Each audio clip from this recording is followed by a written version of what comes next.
Como sair do armazenamento de arrays na memória e passar para uma abordagem com persistência de dados? Hoje a gente vai abordar o Kinex como Query Builder e como que a gente pode adicionar persistência à nossa aplicação utilizando um banco de dados. Temos aqui um array de receitas em memória e funções utilizando métodos para manipular esse array, permitindo que a gente crie, que a gente leia ou faça um get, tanto faz como você preferir chamar, atualize e remova os dados deste array. Qual que é o problema aqui? Quando esse processo ele chegar ao fim, esse array de receitas ele vai se perder. As variáveis dos nossos programas, elas são guardadas em um tipo de memória que é chamada de memória temporária, ou memória RAM. Essa memória, quando o processo, que é o nosso programa, thread, processo, ele encerra, esse array ele não é acessado mais, essa variável não é acessável mais. Significa que eu teria que rodar de novo o meu programa para pegar esse array de receitas. Só que quando eu rodo esse programa, a primeira linha é a definição dele. E ele é definido com esses 3 itens aqui por padrão. Se eu tivesse um array vazio, ele ia ser definido vazio. Eu ia perder tudo.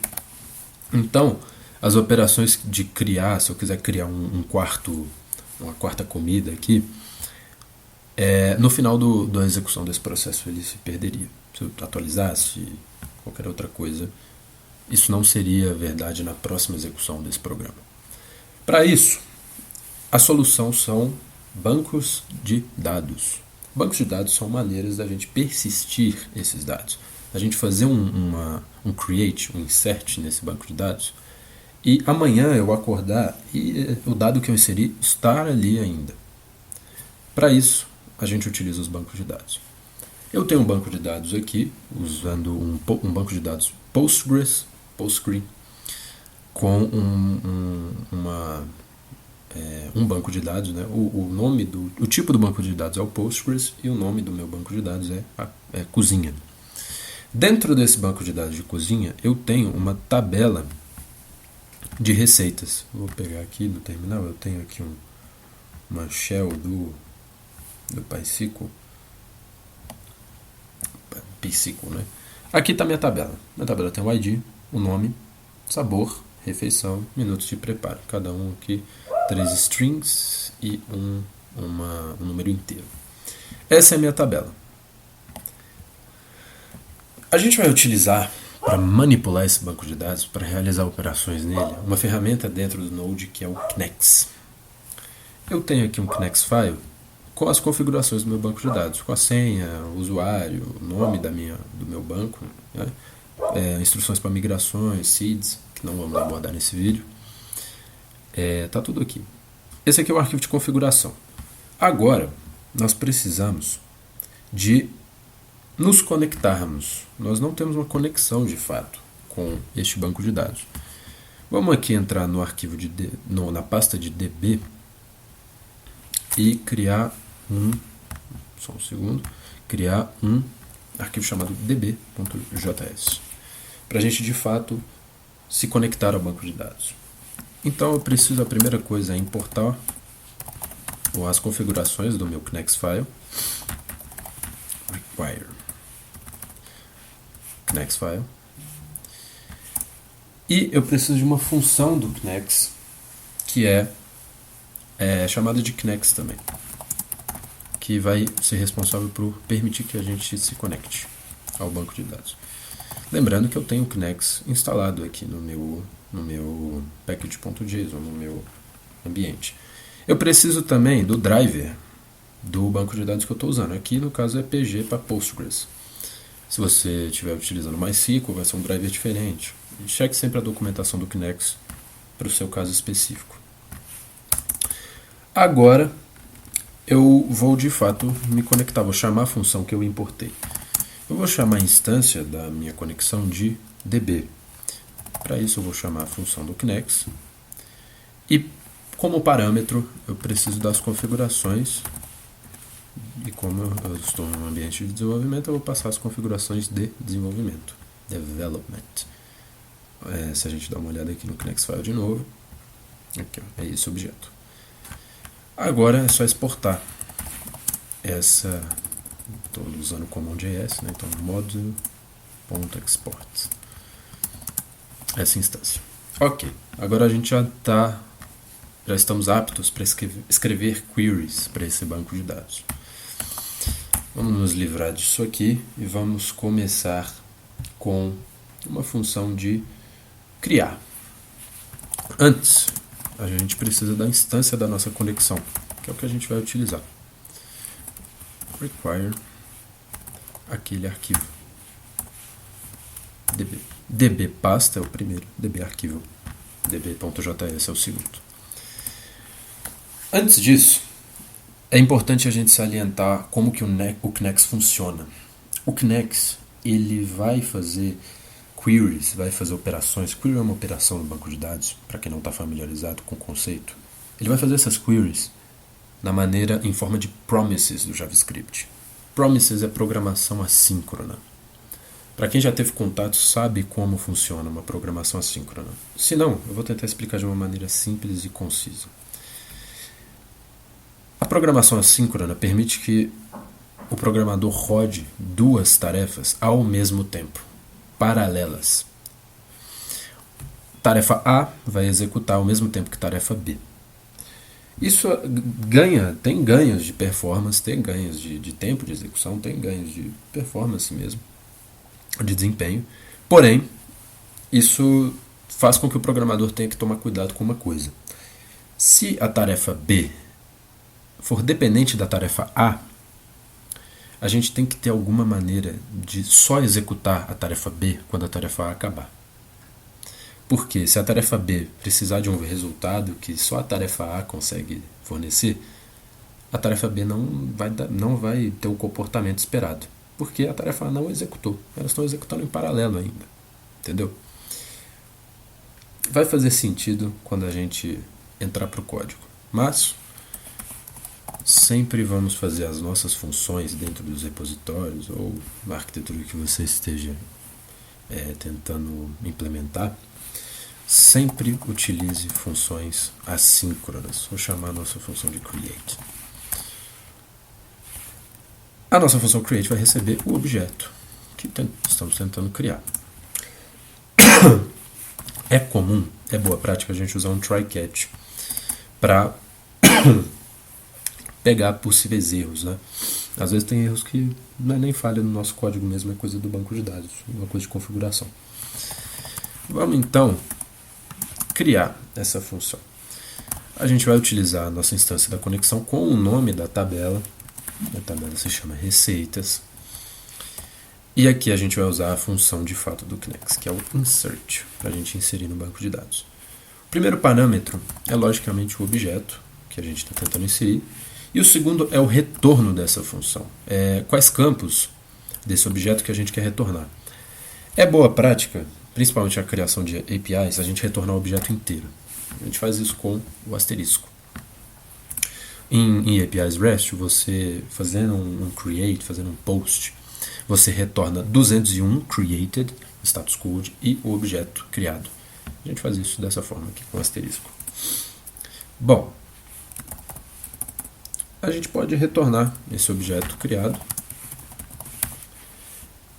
E se tivermos um erro, vamos logar esse erro no console e retornar falso. Beleza. Como eu falei, programação assíncrona demanda cuidado do programador. Para isso, a gente precisa garantir que a gente só retorne o objeto criado quando ele terminar de ser criado, senão a gente vai retornar um objeto vazio aqui. A gente faz isso com uma keyword do JavaScript, que é o await. Await. Isso. Isso significa que espere essa operação ser executada para seguir com o código. Então, só siga com o código, que é o código de retorno, quando essa operação acabar. Então, espere. Beleza? Nós vamos utilizar o await para cada query que a gente fizer. Beleza, a nossa função de create foi criada. Vamos fazer uma função para ler no banco de dados, para fazer um get, um read. Async function vou chamar ela de read. Aqui a gente precisa de um ID. A gente precisa do ID do que a gente precisa ler.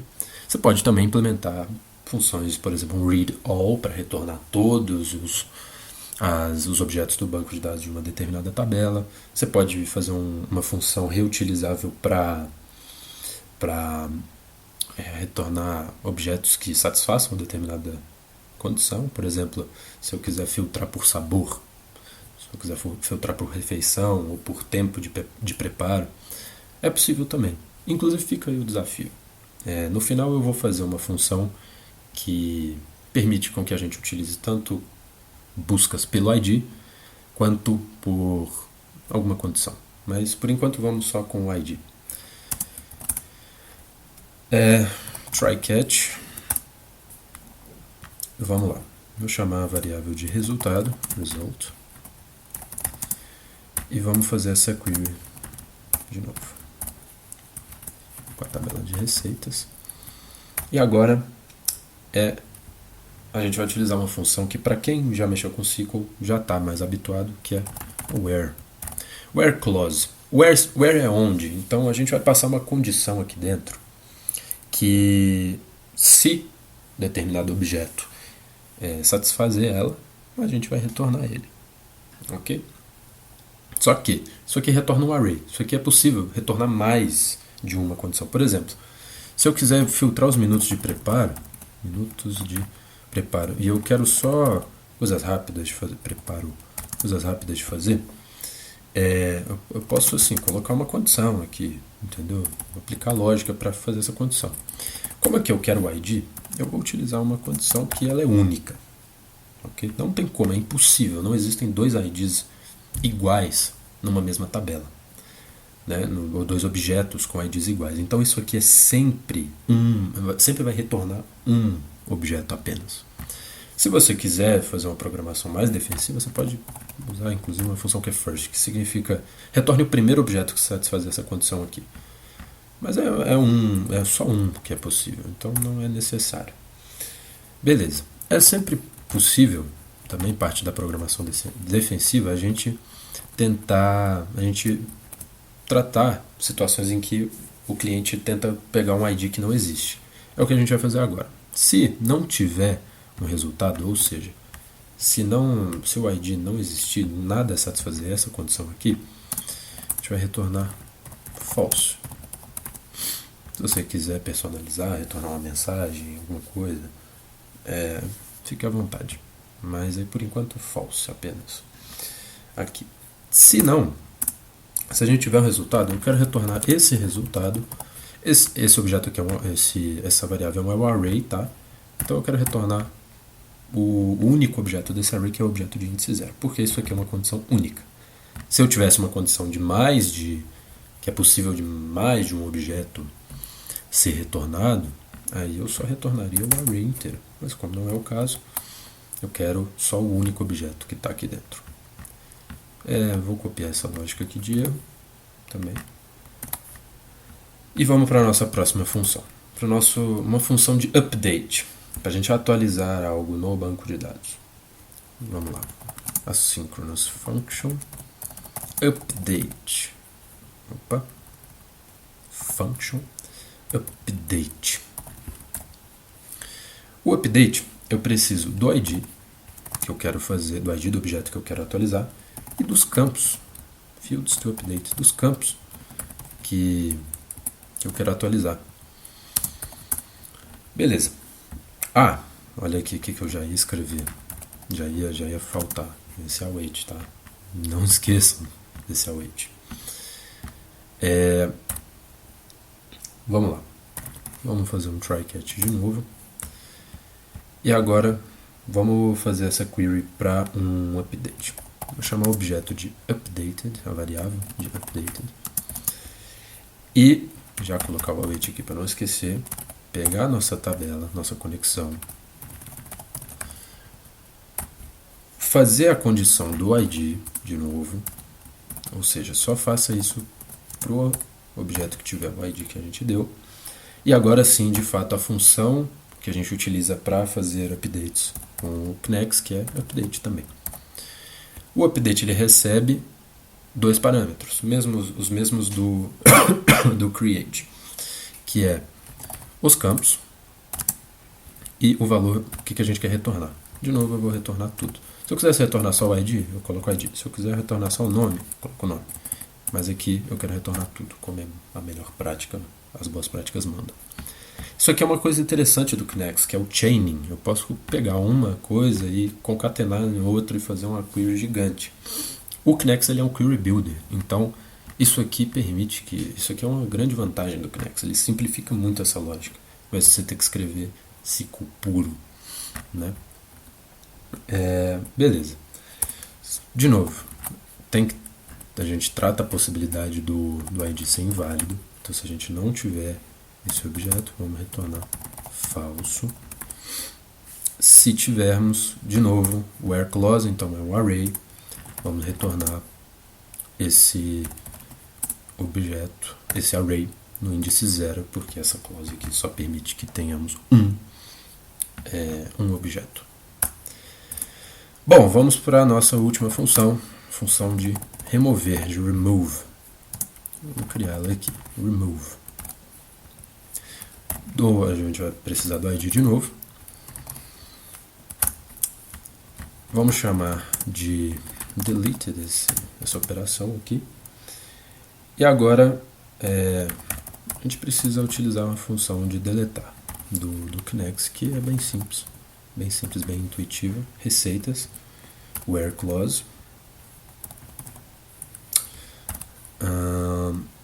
Aqui recebemos o objeto ID. É possível a gente fazer isso aqui também, tá? Só isso. Mas eu acho mais legível dessa maneira, mas saiba que é uma possibilidade. E a função é del, de deletar.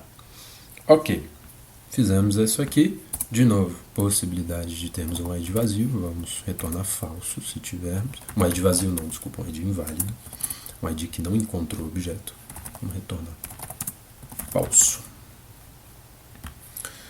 Se não, esqueci aqui, inclusive te trata assim, em APIs REST, no padrão REST, operações de remoção, remover, deletar alguma coisa do banco de dados, por padrão, elas retornam o status 204, no content. 204 significa que a operação foi um sucesso, porém não temos valor de retorno. No content, sem conteúdo. Se você quiser fugir desse padrão, se for uma coisa alinhada, você pode retornar o objeto que você removeu, mas não faz muito sentido. Então aqui eu vou seguir esse padrão REST da coisa e só retornar um true, caso a operação tenha sido um sucesso. Se não foi, eu vou retornar falso, logicamente.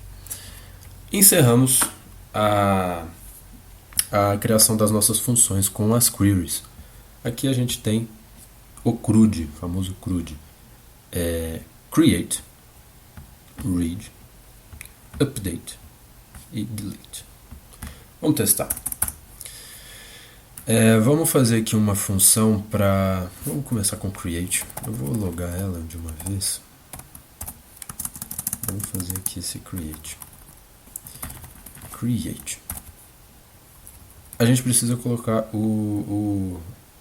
na verdade, a gente precisa de... Como a gente está trabalhando com programação assíncrona, a gente trabalha com promises, né? Vamos lá, vamos fazer essa programação assíncrona para a gente não correr riscos de objetos, de logar objetos inválidos, objetos vazios, né? Vamos lá, vamos fazer então, vamos escrever o create aqui. Vamos passar aqui um objeto. Como não precisamos passar o ID, vamos passar o nome. Vamos fazer o brigadeiro mesmo. Brigadeiro. Lembre-se sempre, a gente tem que seguir essa estrutura. A estrutura isso aqui é o arquivo de migração, né? Eu estou aqui no terminal também, a minha estrutura de tabelas. A gente precisa seguir essa estrutura, as colunas, né? Se a gente tentar adicionar isso aqui, se a gente tentar adicionar algo de maneira escrito errado ou a mais, isso vai dar erro, beleza? Numa arquitetura MVC, A responsabilidade do repositório não é validar esses dados.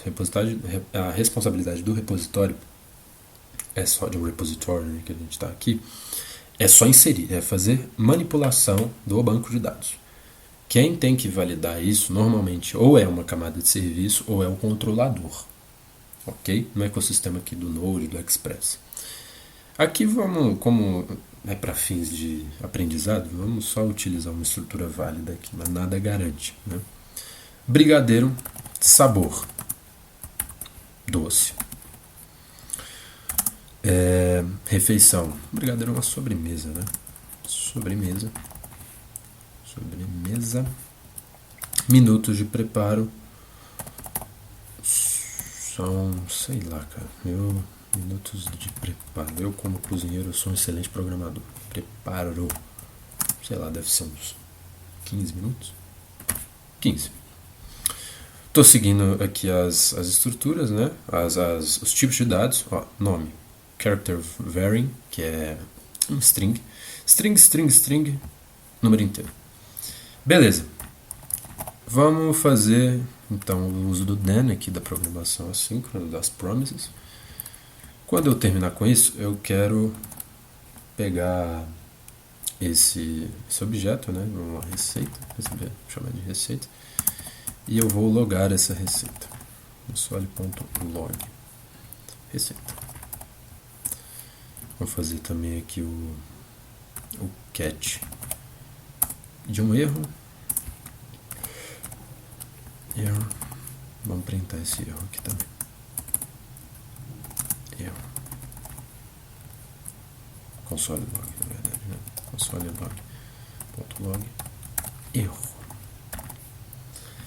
Ok. Vamos deixar aqui mais legível. Vamos rodar esse código aqui agora e ver se nossa função funciona.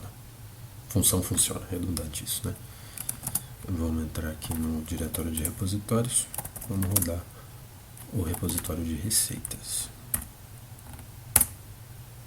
Temos aqui nossa função. Nossa função com êxito, adicionando brigadeiro ao banco de dados. Olha que legal, aqui nosso código não terminou de executar, né? Por conta de um comportamento paralelo mesmo, é assim mesmo que funciona, tá? Beleza, agora depois da operação, vamos ver aqui no nosso banco de dados se os nossos dados persistiu, né? Nosso processo acabou, ó. Eu matei ele aqui com Ctrl C. Então, vamos ver aqui, vamos fazer vamos escrever um ciclo puro aqui no shell. Selecionar tudo da tabela de receitas. Vamos ver se nosso dado persistiu. Tá aqui, ó, brigadeiro. Beleza? Se eu rodar isso aqui de novo, com, sei lá, outro, vamos lá, coxinha, sabor, salgado, refeição, lanche, minutos de preparo, 15, vamos colocar 40, sei lá. Vamos rodar aqui de novo. Olha aqui, ó, olha como é que nosso ID ele é atualizado dinamicamente. E se eu for aqui na shell de novo, vou dar a mesma coisa, olha aí, ó, nossos dados persistindo. Vamos fazer agora o update, né? Ou o read, melhor. Vamos fazer o read. Vou copiar essa lógica aqui de promises. Vamos lá, read. Eu quero o ID. Vamos pegar o da coxinha aqui. E vamos adicionar isso aqui tudo. Vamos rodar. Deixa eu sair aqui, pegar meu terminal certo. Vamos lá, vamos matar o processo. Olha aí. Se eu quiser o ID 1, que é um brigadeiro, tá aí. Daqui a pouco a gente mostra como que a gente filtra, talvez por sabor, por refeição. Vamos lá, vamos fazer um update agora. Eu quero fazer o update do brigadeiro, que é o ID 1.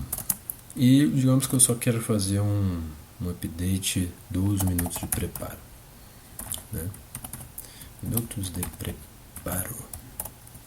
E o brigadeiro leva 30 minutos, não leva só aquele pouco tempo que eu coloquei, 15. Vamos colocar isso aqui, essa lógica só para printar na tela. e vamos rodar. Tá aí, ó. Agora tá atualizado para 30. Antes era 15, né? Se eu rodar o shell aqui de novo, todos os dados estão persistindo. Beleza? Vamos remover agora. Para remover, só fazer um remove, certo? Lembrando aqui, ó, isso aqui está invertido, mas continua. No banco de dados não importa a ordem, tá? Só importa que ele está lá. E o ID é a maneira da gente identificar. Então não se assustem disso aqui ter sido invertido, ok? O ID ele permanece. E vamos remover então a coxinha para deixar só brigadeiro. Brigadeiro é bem melhor que coxinha, né? Adicionar esse tratamento de promises aqui para... Na verdade não vai dar nada, né? Vai printar true pra gente, porque essa função não retorna nada. Aí, ó, só true. Conseguimos remover então a coxinha. Só o brigadeiro aí. Beleza. O nosso CRUD básico está feito. Agora eu vou mostrar como a gente resolve aquele desafio que eu propus para vocês de a gente poder adicionar filtros aqui no nosso read. Porque aqui a gente só está buscando para o ID. E se eu quiser filtrar sobremesas ou filtrar os doces? Vamos resolver isso agora. Vamos reescrever nossa função de read, então, async function read. E dessa vez, a gente vai passar, ao invés de só o do ID, uma query. E, por padrão, vai ser um objeto vazio. Beleza. Até que nossa operação com o Kinect vai ser semelhante. Vamos chamar aqui de result. E vai ser a mesma coisa. Quase, né? Deixa eu até receitas, né? Estou me confundindo. O que vai mudar é que a gente só vai passar a query aqui. A gente estava passando um objeto, né, com o ID, mas já que a query é um objeto, aqui, ó, a gente pode passar ela aqui dentro. Então, lembra que eu falei que essa where clause ela pode ter mais de um objeto, ela retorna um array e pode ter mais de um objeto desde que satisfaça a nossa query? Então, vai ser o caso aqui. Vamos criar uma variável que é isSingular. E ela vai usar o object keys. O object keys funciona para a gente ver se tem alguma key está inserida dentro do nosso parâmetro aqui, que é a nossa query. Bom, se o tamanho disso aqui for um só, primeiramente, né? E conter o ID, basicamente a gente está aqui checando ID in query, ou seja, se tem o ID aqui, né? Se a gente estiver procurando só pelo ID, isso aqui vai ser true. Se não, tem mais de um objeto aqui. Essa query com certeza vai retornar, pode retornar mais de um objeto. Então, o que a gente vai fazer? A gente vai usar aqui uma one-liner, né, uma one-line condition do JavaScript, que é escrever uma condição aqui, um retorno, basicamente um if-else, de uma vez só. Vai ser assim, ó, return. Essa função de isSingular. Se for, então, se isso aqui for true, significa que só tem o ID ali dentro, né? É singular. Então, a gente vai retornar o resultado, que é um array, e só o índice 0. Se não, é possível que tenha mais de um, então vamos só retornar o array inteiro. Beleza? Vamos copiar aqui essa lógica de novo. Vamos testar agora. Pegar o terminal, vamos escrever, né, a função de novo. Vamos lá, read. E dessa vez a gente vai passar então a query de sabor. Sabor, eu quero só os salgados. Salgados. Nossa, escrevi sabor, tudo errado. Sabor. Só os salgados. Vamos lá tratar nossa promise, né? Object. Vamos logar ele aqui na tela. Console log object. Aí o catch, mesma coisa. Vamos copiar e colar isso aqui. Fechou. Vamos lá. Vamos rodar isso aqui.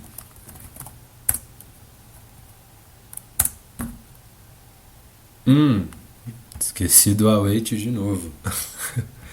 Acontece. Aqui, await. Pra vocês verem. Olha ali, ó. Um excelente exemplo do que acontece se você não usar o await. Você vai ter um objeto vazio.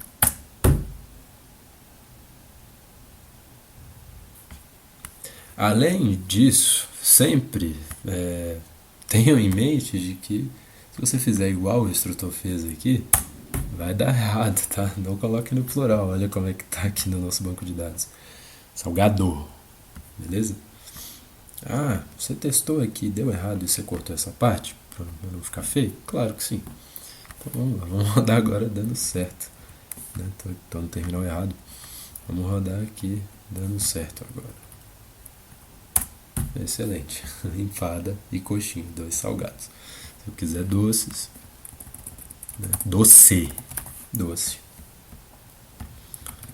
Mesma coisa. Teremos os doces, que é o beijinho e o brigadeiro. Ok? Bom, esse é o fundamento, são os primeiros passos e a essência realmente da persistência de dados com o Kinect.js.